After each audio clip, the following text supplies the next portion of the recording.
If you look at anything that builds a man into a man, there's a degree of suffering. So many men say, I want to be the man, but they don't want to suffer, they don't want to fight, and I don't understand why, because even if you look at a superhero movie, they tell you, even in superhero movies, they make it very clear, Batman's parents died, that's why he's Batman. It's very hard to become a man and have a man who's respected and has stories and is capable when he only had a nice life and nice experiences. It's usually the things that made you the best version of you are usually the worst things that happen to you. All the bad things have to happen. There's no way to get there without the bad things. Where do you find the strength when you're in these difficult situations? I always find the strength from my last name. I'm Andrew Tate. I'm Andrew Tate, so I just have to do it. I'm in a Romanian jail cell. I wake up, there's cockroaches in my bed. They're all over my face. What am I gonna do, cry? Am I gonna go and sign a piece of paper and say I'm guilty? I'm gonna sell my brother out? No, I'm gonna take the cockroaches off my mouth. I'm gonna do some push-ups, because I'm Andrew Tate. When shit really gets hard, honor and courage and bravery and your last name is all you've ever had. Especially with men, none of them are bestowed with the things that the masculine essence needs to be a good man. You need pride, you need honor. Matrix Media, they say, why did you get so big? Because I'm telling the truth.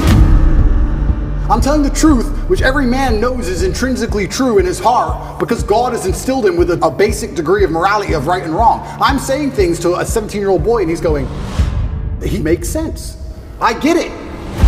Everything I was told so far just didn't quite click, but this does.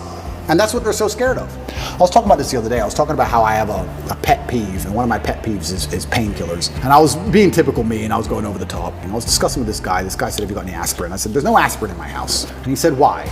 I said, brother, you are not facing 1% of the life difficulties I am facing. Think about it. No government's trying to lock you up. The Matrix isn't after you. They're not trying to frame you. Nobody wants you dead. When God finally gives you a tiny headache, to give you something to show you're half a man, a little bit of resilience, you pussy out and take an aspirin. Can you just have a headache? Just have a headache. And not only just have a headache and don't mention it, because I don't care. So don't even talk about it. Nobody needs to know. What do you want? You want therapy? You want sympathy? Nobody cares you have a headache. Shut up. Like nearly any problem on earth, whether it's men's mental health, whether it's women's mental health, no matter what it is, whether it's crime, no matter what it is, how do you fix the problem? By building men of caliber, by building men of capability and status and honor and dignity, and by building men of ability to be good standing citizens who are respected by their peers. All of it comes back to improving men. All of it. Every single problem you can possibly name, it comes back to building strong men of capability who are respected. That's all. It's the baseline of humanity. Men always has been the baseline of humanity. And that's why nearly every problem we can name, all of them are in a direct negative correlation with masculinity. As masculinity plummets, all this garbage is going up through the roof. Is that a coincidence? Absolutely and utterly not. You can literally see it with a graph, and you can see it happening. Saving the way men think and operate, growing a new generation of men who understand they have duty to themselves, their last name, and God, literally saves the world. All of it. Women respect men who stick by their principles and their beliefs, and the principles and beliefs of a man are always to do what he is supposed to do regardless of how he feels. You must train when you don't feel like training. You must protect when you don't feel like protecting. You must be a good man. And when you're actually a truly good man and a high value man, this is something I absolutely realized in jail. I have no problem suffering if the people I love are not suffering. My children are taken care of. The women I love are taken care of. My mother is taken care of. Everybody around me is fine. Even if they've removed me from my life and locked me in a jail cell, everybody I love is taken care of and is protected and is living good. I must suffer because I am a man. I am the head of my empire. I'm the head of the clan. Of course I will suffer, but the people I love are not suffering. This is what God has bestowed upon important men since the beginning of time. Not just important men, all men. The men in the Titanic as the boat was going down, about to be sucked into the icy cold water, some of the last thoughts in those men's head, I know, was at least I saw my daughter and my wife get on that boat. Absolutely. I'm happy to plunge into this ice cold water because there they are, on that boat, away from danger. Everyone we love and everyone in the world who we care about was taken care of. And I said, Andrew, would you rather us both be at liberty, but someone else in our life suffer? Mom suffer? Our kids suffer? The Never. Mothers of our children Never. suffer?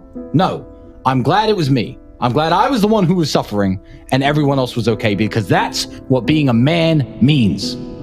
When you're a man, absolutely, you're right. It is our job to suffer so the people around us do not suffer.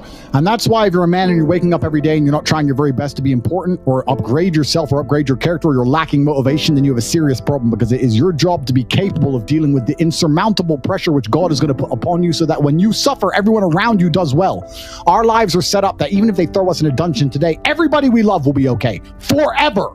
And that is what's most important. That's the most important thing. That's success. And that was absolutely comforting in jail when we discussed that. And we said, everyone we love is okay.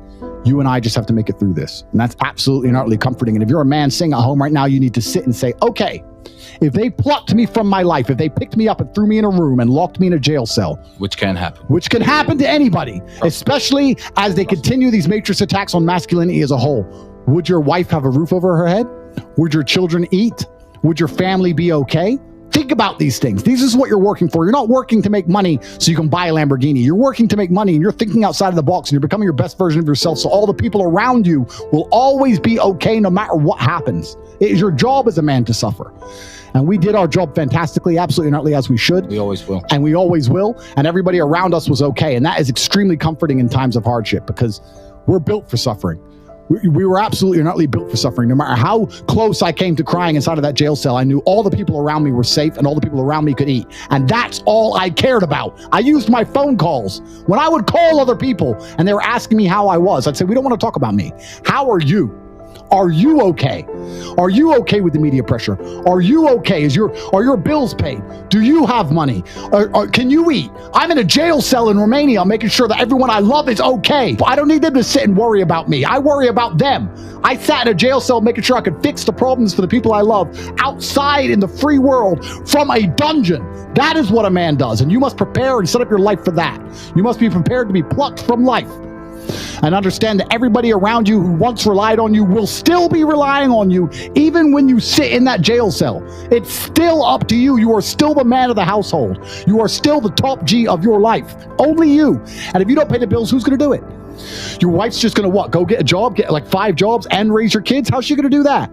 You must be prepared for these things. That is what you're working for. So if you wake up every day as a man, and you say, I don't have motivation to become strong. I don't want to work hard and get rich. I don't want to try and become financially free. What you're saying is that the second you disappear from your matrix-controlled job, everyone who loves you and respected you and relied on you is going to starve? How can you live that way as a man? Absolutely and utterly unacceptable.